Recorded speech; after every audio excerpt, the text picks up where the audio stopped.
إله إلا الله وحده لا شريك له ونشهد أن سيدنا وحبيبنا ومولانا محمدا عبده ورسوله صلى الله تعالى عليه وعلى آله وصحبه وأزواجه وذريته وبارك وسلم تسليما كثيرا كثيرا أما بعد فأعوذ بالله من الشيطان الرجيم بسم الله الرحمن الرحيم يا أيها الذين آمنوا اتقوا الله وكونوا مع الصادقين وقال تعالى يا أيها الذين آمنوا اتقوا الله وقولوا قولا سديدا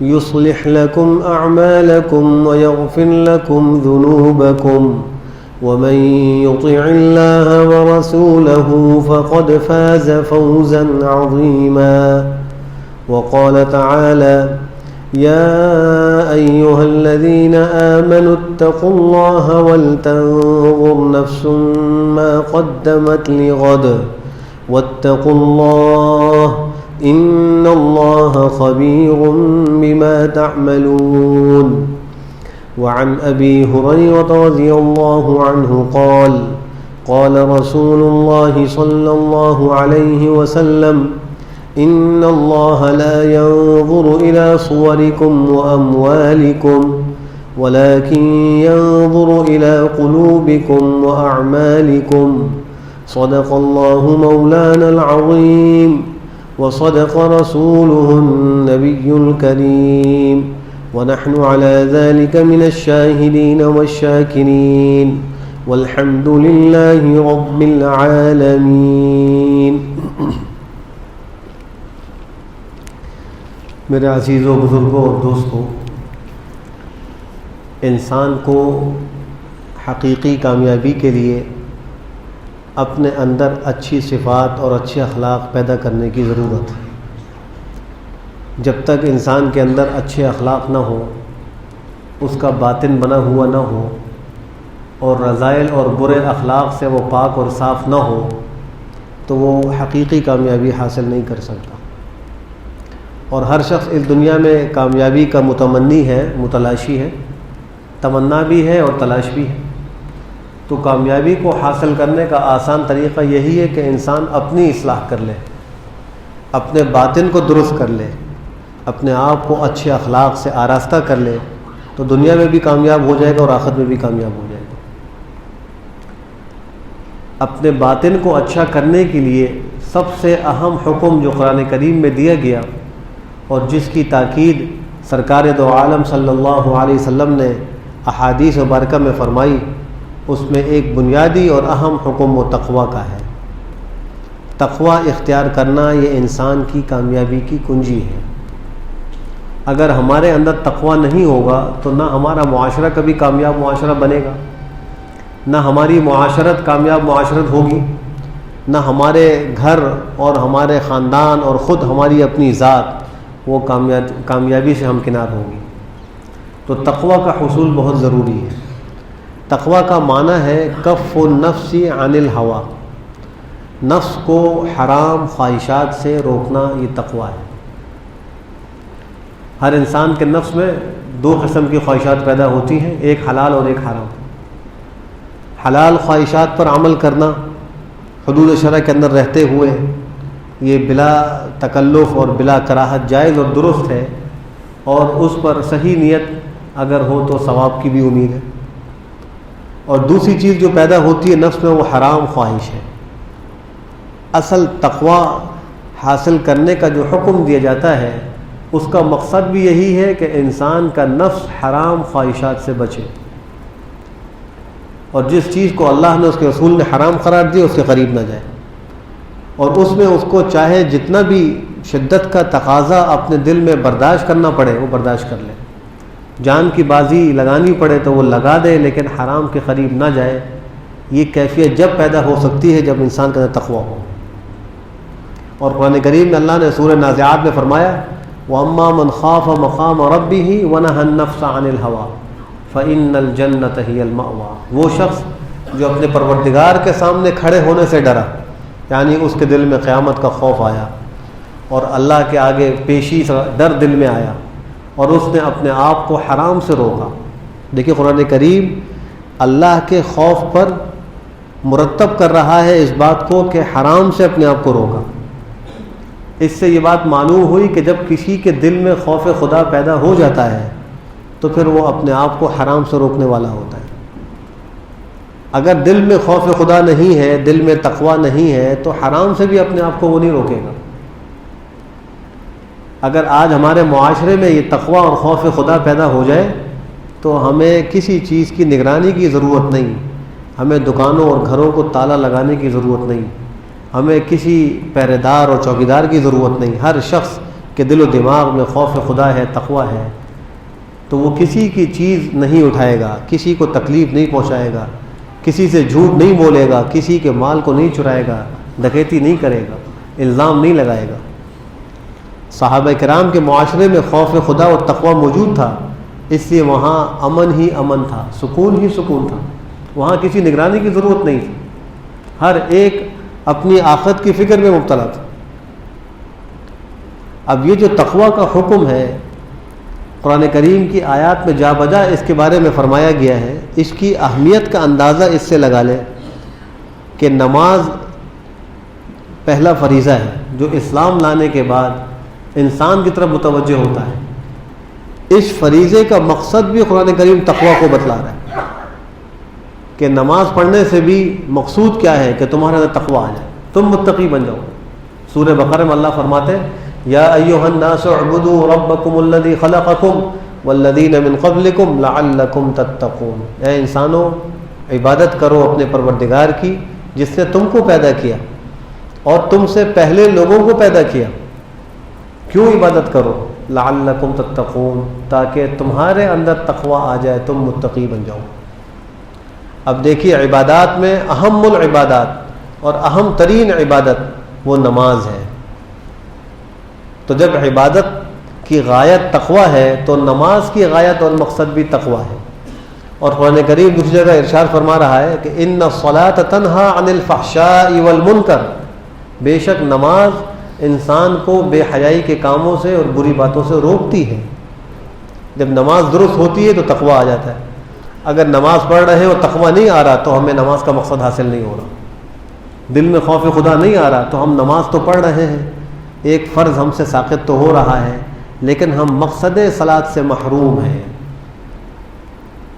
پھر دیکھیے فرائض اسلام میں ایک فریضہ روزے کا ہے، قرآن کریم اس کی غایت بھی تقوی ارشاد فرما رہا ہے یا ایھا الذین آمنوا کتب علیکم الصیام کما کتب علی الذین من قبلکم لعلکم تتقون، اے ایمان والو تم پر روزوں کو فرض کیا گیا ہے جیسا کہ تم سے پہلے لوگوں پر فرض کیا گیا تھا۔ کیوں فرض کیا گیا ہے؟ لعلکم تتقون، تاکہ تم متقی بن جاؤ۔ فرائض اسلام میں فریضہ حج ہے، حج میں قربانی بھی ہوتی ہے، قرآن کریم اس کا مقصد بھی تقوی کو بتلا رہا ہے۔ لن ینال اللہ لحومها ولا دماؤها ولکن ینالہ التقوی منکم، اللہ کو نہ تمہارے جانوروں کا خون پہنچتا ہے نہ گوشت پہنچتا ہے۔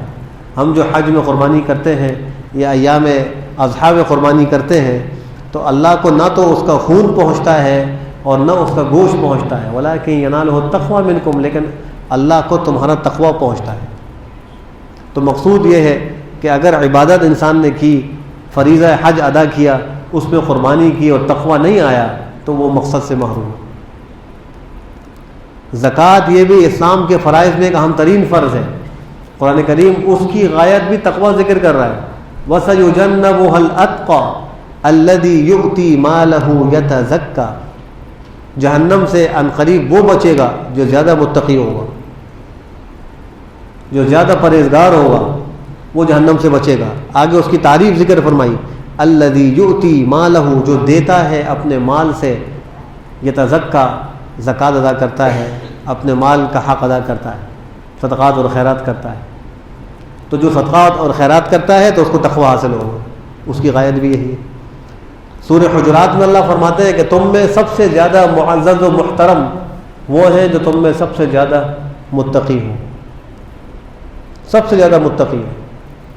فرمایا ان اکرمکم عند اللہ اتقاکم، بے شک تم میں سب سے زیادہ قابل احترام اور معزز وہ ہیں جو تم میں سب سے بڑا متقی ہے، جس میں سب سے زیادہ اللہ کا خوف ہو وہ سب سے بڑا اللہ کے نزدیک معزز و محترم۔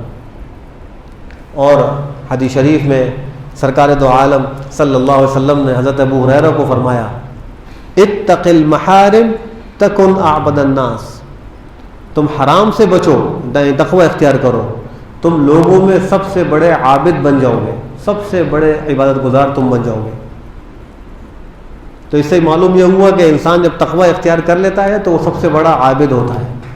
لیکن اگر وہ 5 وقت کی نماز بھی پڑھ رہا ہے، رمضان کے روزے بھی رکھ رہا ہے، اور سال بھر کی زکوٰۃ بھی دے رہا ہے، اور حج بھی کر رہا ہے، تمام فرائض اسلام کو ادا کر رہا ہے، لیکن حرام موقعوں سے اپنے آپ کو نہیں بچاتا، اپنی نگاہ کو حرام سے نہیں بچاتا، اپنے کان کو حرام سے نہیں بچاتا، اپنی زبان کو حرام سے نہیں بچاتا، اپنے اعضاء و جوارح کو حرام سے نہیں بچا رہا، تو وہ عبادت گزار نہیں ہے، وہ اللہ کا وفادار بندہ نہیں ہے، وہ اللہ کا بے وفا بندہ ہے۔ اللہ کا با وفا بندہ اور وفادار وہ ہے جو حرام سے اپنے آپ کو بچائے، جو اللہ کے منع کردہ چیزوں سے اپنے آپ کو روکے، وہ اللہ کا با وفا بندہ ہے۔ میں نے جو خطبے میں حدیث شریف پڑھی اس میں اللہ کے رسول علیہ الصلوۃ والسلام ارشاد فرماتے ہیں کہ ان اللہ لا ينظر الى صورکم واموالکم، اللہ تمہاری صورتوں کو نہیں دیکھتے، اللہ تمہارے اموال کو نہیں دیکھتے، اموال کس کے پاس کتنے ہیں، ولکن ينظر الى قلوبکم واعمالکم، اللہ دیکھتے ہیں تمہارے قلوب کو، دلوں میں تقوی ہے یا نہیں، دل میں خوف خدا ہے یا نہیں، دل میں اخلاص ہے یا نہیں، اللہ کی محبت ہے یا نہیں، اور تمہارے اعمال کو دیکھتا ہے کہ اعمال صالح ہیں یا غیر صالح، اللہ تو ان کو دیکھتا ہے۔ تو ہمیں بھی فکر کرنی چاہیے کہ ہمارے اعمال بھی درست ہوں، ہمارا دل بھی درست ہو، اور اس میں بھی تقوی آ جائے، خوف خدا آ جائے۔ اب یہ جو تقوی ہے، اس تقوی کی مختلف قسمیں ہیں۔ تقوی کے حصول کے لیے ہمیں ان تمام اقسام کو سمجھنے کی ضرورت ہے تاکہ ہم ان تمام اقسام کو اختیار کریں، اس پر عمل کریں۔ سب سے پہلی قسم جو الحمدللہ ہم سب کو حاصل ہے وہ ہے الاجتناب عن الکفر والشرک، کفر اور شرک سے اجتناب اور بچنا۔ جس نے کلمہ طیبہ پڑھ لیا، اللہ کی وحدانیت کا اقرار کر لیا، اور اللہ کے رسول کو آخری رسول مان لیا، تو وہ دین اسلام میں داخل ہو گیا اور وہ کفر اور شرک سے بچ گیا۔ تو یہ تقوی کا سب سے پہلا مرتبہ اور پہلی قسم ہے، جس کو یہ حاصل ہو کو شکر ادا کرنا چاہیے۔ اللہ آپ کا شکر ہے کہ آپ نے مجھے توحید کی دولت نصیب فرمائی، آپ نے مجھے اسلام عطا فرمایا، اللہ آپ کا شکر۔ دوسری قسم تقوی کی ہے الاجتناب عن البدعات، بدعتوں سے اپنے آپ کو بچانا۔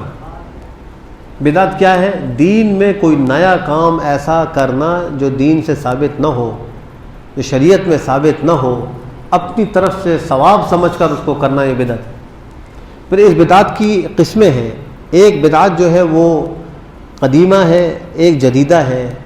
بعض بدعات اعتقادات سے متعلق ہیں، بعض بدعات اعمال سے متعلق ہیں۔ اعتقاد سے متعلق جو بدعات ہیں، مثلا ایک فرقہ گزرا ہے اس امت میں جس کو کہا جاتا ہے معتزلہ۔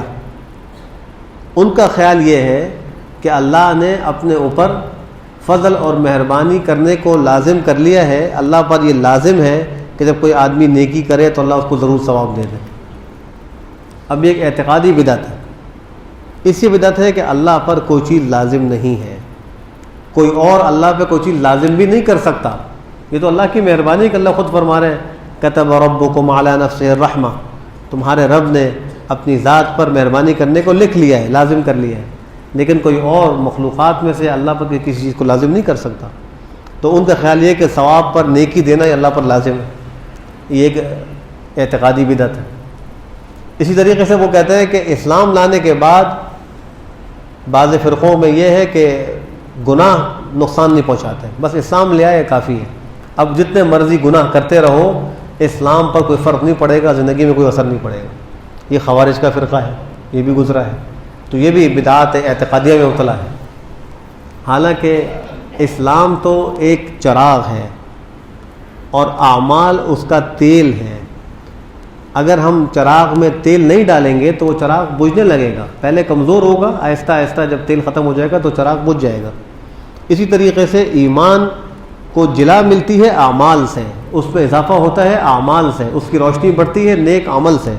اگر ہم وہ نہیں کریں گے تو آہستہ آہستہ اس کی روشنی کمزور ہوتی جائے گی اور انجام کار وہ ایمان ہی ختم ہو جائے گا، العیاذ باللہ۔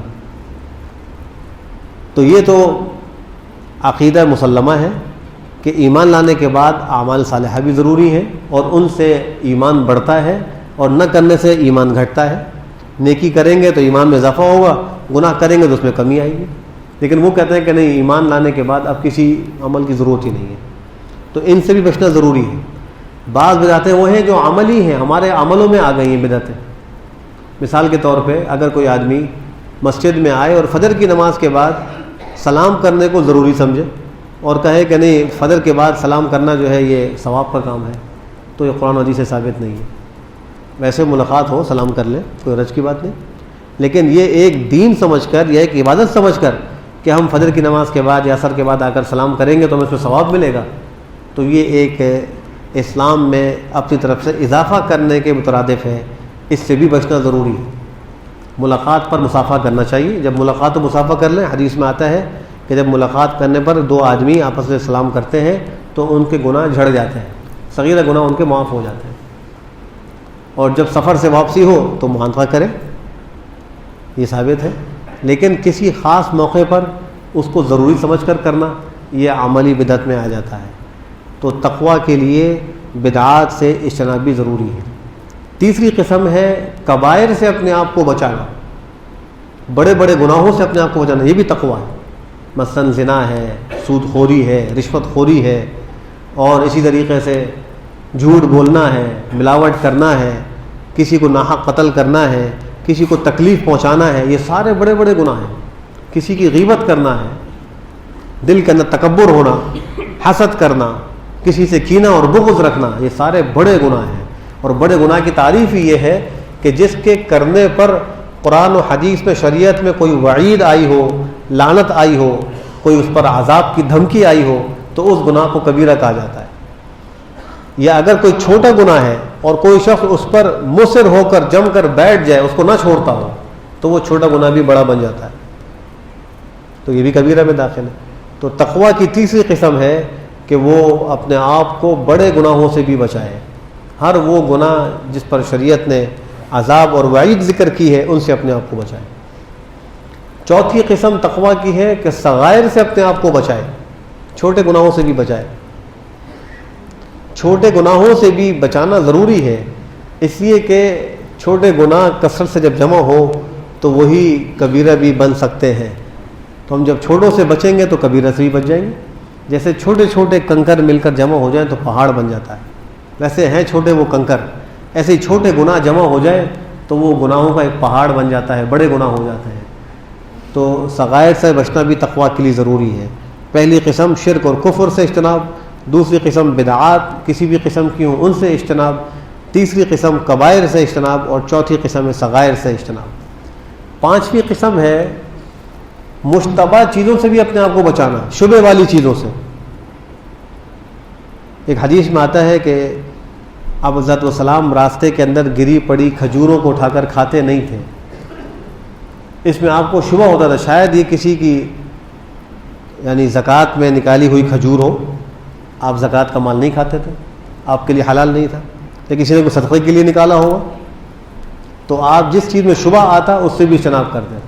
اور خود آپ نے فرمایا الحلال بین والحرام بین وبینہما امور مشتبہات فمن استبرأ من الشبہات استبرأ لدینہ وعرضہ، او کما قال علیہ الصلوۃ والسلام، فرمایا کہ حلال بھی بالکل واضح ہے، حرام بھی بالکل واضح ہے، ان کے درمیان میں کچھ چیزیں شبہ والی ہیں، جو آدمی شبہ کی چیزوں سے بچ گیا اس نے اپنے دین کو بھی بچا لیا، اپنی آبرو کو بھی بچا لیا، وہ کامیاب ہو گیا۔ اور فرمایا کہ جو جانور کسی چراگاہ کے قریب چرتا ہے تو ممکن ہے کہ وہ اس چراگاہ کے اندر داخل ہو جائے۔ جو لوگ شبہات میں پڑتے ہیں، مال مشتبہ کو استعمال کرتے ہیں یا اموال مشتبہ کو اپنے پاس رکھتے ہیں، تو قریب ہے کہ وہ حرام میں مبتلا ہو جائیں گے۔ اس لیے صدر نے ذرائع فرمایا کہ تم شبہ کی چیز سے بھی اپنے آپ کو بچاؤ، جہاں شبہ آ رہا ہے اس کو چھوڑ دو۔ اور دل میں کھٹکا ضرور آ جاتا ہے کہ پتہ نہیں ہے جو کسی نے مجھے مال دیا ہے حلال ہوگا نہیں ہوگا. اس کھٹکے کے آنے کے بعد اس سے احتیاط ہی کرنی چاہیے اور دل سے بھی پوچھنا چاہیے. حدیث نے فرمایا استفتی قلبک, دل سے پوچھ لیا کرو تمہارا دل کیا کہہ رہا ہے. تو دل عام طور پر اگر وہ کسی کا مس نہ ہوا ہو تو وہ صحیح کو صحیح اور غلط کو غلط بتلاتا ہے. وہ کبھی غلط کو صحیح نہیں بتلائے گا اور کبھی صحیح کو غلط نہیں کہے گا, الا یہ کہ خدا نہ خاصہ کسی کی فطرت ہی مس ہو جائے, دل ہی مس ہو جائے, تو پھر تو وہاں سے غلط ہی سگنل آئیں گے. تو مشتبہات سے بھی اپنے آپ کو بچانا. چھٹی چیز ہے الاجتناب عن الانہماک فی المباحات, مباح چیزوں کے اندر بھی زیادہ منہمک ہونے سے اپنے آپ کو بچانا. بہت سی چیزیں مباح ہیں, مثلا میں نے یہ لباس پہنا ہوا ہے, اب یہ ایک مباح کام ہے, سفید ہو کسی اور رنگ کا ہو مباح ہے, لیکن اس میں اتنا انہماک کہ کپڑا کس قسم کا ہونا چاہیے, کس ٹیلر سے سلوانا چاہیے, کیا ڈیزائن ہونا چاہیے, اور ساری تگ و دو اس کے لیے ہو رہی ہو, تو یہ مباحات کا انہماک ہے. اس کا نقصان یہ ہوتا ہے کہ انسان کا دل و دماغ اللہ کی یاد اور ذکر کے لیے فارغ نہیں رہتا. کھانا کھانا ایک مباح چیز ہے, اس میں اتنا انہماک کہ کیا چیز پکے گی, کس طرح پکے گی, اور کہاں سے لائی جائے گی اور کیا ہوگا, اس میں اتنی فکر اتنا مشورہ کہ اہم وقت انسان کا اس میں ضائع ہو جائے. یہ ہے انہماک فی المباحات, یہ بھی تقویٰ کے خلاف ہے, اس سے بچنا چاہیے. بغیر تکلف کے جو میسر ہو کر لینا چاہیے, شریعت کی جائز حدود میں رہ کر انسان اپنے لیے چیزوں کا انتخاب کر لے, کوئی حرج نہیں ہے. شریعت بالکل انسان کو پابند نہیں کرتی کہ اس کو قیدی بنا کے رکھ لے, وہ اس کو ایک حد بتلاتی ہے اور اس حد میں اس کو آرام سے رہنے اور سکون کے ساتھ کام کرنے کا حکم دیتی ہے. بس حد سے باہر نہ جائے, اندر کوئی مشکل نہیں. اور ایک جگہ فرمایا ہے کہ وَلَا تَنْهَمِكُوا فِي نَعِيمِ الدُّنْيَا فَإِنَّهَا فَانِيَةٌ هَالِكَةُ الذَّاتِ, دنیا کی نعمتوں میں زیادہ منہمک نہ ہو, اس لیے کہ دنیا بھی فنا ہونے والی ہے, ہلاک ہونے والی ہے. تو جو چیز ختم ہونے والی ہے اس کے پیچھے پڑھ کر اپنا قیمتی وقت کیوں ضائع کرتے ہو. اور ساتویں اور آخری قسم تقویٰ کی یہ ہے کہ الاجتناب عن کل ما سوى اللہ تعالی, اللہ کے ما سوا جتنی چیزیں ہیں ان سب سے اجتناب, تمام غیر اللہ سے اجتناب, دل کو اللہ کے لیے خالص کر لینا. یہ اخص الخواص اور امت کے بہترین طبقے کا تقویٰ ہے کہ ان کے دل و دماغ میں غیر اللہ ہوتا ہی نہیں ہے. نہ دنیا کی محبت, نہ اور کوئی مال کی محبت, نہ جائیداد اور عہدے کی محبت, بلکہ ان کے دل میں صرف اللہ کی محبت ہوتی ہے, آخرت کی فکر ہوتی ہے. یہ 7 قسمیں ہیں, 7 مراتب ہیں تقویٰ کے. اگر ہم چاہیں کہ ہمیں تقویٰ حاصل ہو تو اس کے لیے ان 7 مراتب کو اختیار کرنے کی ضرورت ہے, صرف ایک مرتبہ کافی نہیں ہے. تقویٰ کی اہمیت ہمارے سامنے آ گئی کہ وہ کتنا اہم ہے, کہ نماز کی غایت تقویٰ, روزے کا مقصد تقویٰ, زکوٰۃ کی غایت تقویٰ, حج اور قربانی کا مقصد تقویٰ, یہ سب چیزوں کا مقصد تقویٰ کو قرار دیا جا رہا ہے. اور قرآن کریم میں جا بجا اللہ اس کا حکم فرما رہے ہیں. پھر ہم نے یہ سن لیا کہ تقویٰ کی یہ اقسام ہیں, ان کو بھی اختیار کرنے کی ضرورت ہے. اور جب تک تقویٰ نہیں آئے گا اس وقت تک انسان کامیاب نہیں ہو سکتا, فلاح نہیں پا سکتا, اس لیے کہ اس تقویٰ سے انسان کے باطن کی اصلاح ہوتی ہے. اب ایک سوال پیدا ہوگا کہ تقویٰ آئے گا کیسے. قرآن کریم نے کبھی بھی انسانوں کو مایوس نہیں چھوڑا اور بند گلی میں لا کر کھڑا نہیں کیا, بلکہ جو حکم دیا ہے تو اس پر عمل کرنے کا طریقہ بھی بتلایا ہے. اس حکم کو زندگیوں میں پیدا کرنے کا طریقہ اور راستہ بھی قرآن کریم نے متعین کیا ہے. تو جتنی اہمیت سے تقویٰ کو بیان کیا, اتنی ہی اہمیت سے تقویٰ آئے گا کیسے اس کو ذکر فرمایا. آج صرف ایک طریقہ ذکر کرتا ہوں, بقیہ انشاءاللہ اگلے موقع میں ذکر کروں گا. جو آیت میں نے خطبے میں تلاوت کی, اس پر اللہ فرماتے ہیں یا ایھا الذین آمنوا اتقوا اللہ وکونوا مع الصادقین, اے ایمان والو. اللہ نے خاص خطاب فرمایا. قرآن کریم میں اللہ 88 مرتبہ اہل ایمان سے خاص خطاب فرما رہے ہیں, 88 دفعہ. اور یہ خاص خطاب ایسا ہے کہ گویا براہ راست اللہ اپنے بندے سے مخاطب ہو رہا ہے. اور یہ اس امت کا خاصہ ہے. پچھلی امتوں میں اللہ صرف انبیاء سے خطاب فرماتے تھے, امتوں سے خطاب نہیں فرماتے تھے. امتوں سے خطاب نبی کے واسطے سے ہوتا تھا, لیکن اس امت محمدیہ علی صاحب صلوات و تسلیم کو اللہ نے یہ خصوصیت عطا فرمائی, یہ شرف بخشا کہ خود پیغمبر کے ساتھ اس امت سے بھی اللہ نے خطاب فرمایا. حضرت عبداللہ بن مسعود فرماتے ہیں, ان سے ایک آدمی نے سوال کیا کہ مجھے کو نصیحت کیجیے. فرمایا جب قرآن پڑھو اور پہنچو یا ایھا الذین آمنو پر، تو ظاہری کان کے ساتھ دل کو بھی متوجہ کرو کہ اللہ تم سے براہ راست مخاطب ہو رہے ہیں۔ ہم قرآن کریم پڑھتے ہیں، بے توجہی سے پڑھتے ہیں، کتنی بار ہم پڑھتے ہیں یا ایھا الذین آمنو، لیکن یہ تو سوچیں کہ اللہ کس کو خطاب کر رہے ہیں؟ اے وہ لوگوں جو ایمان لا چکے، اے میرے مخصوص میرے محبوب بندوں جنہوں نے مجھ پر ایمان کو قبول کیا، میں تم سے مخاطب ہوں۔ اتقوا اللہ، اللہ سے ڈرو، تقوی کو اختیار کرو۔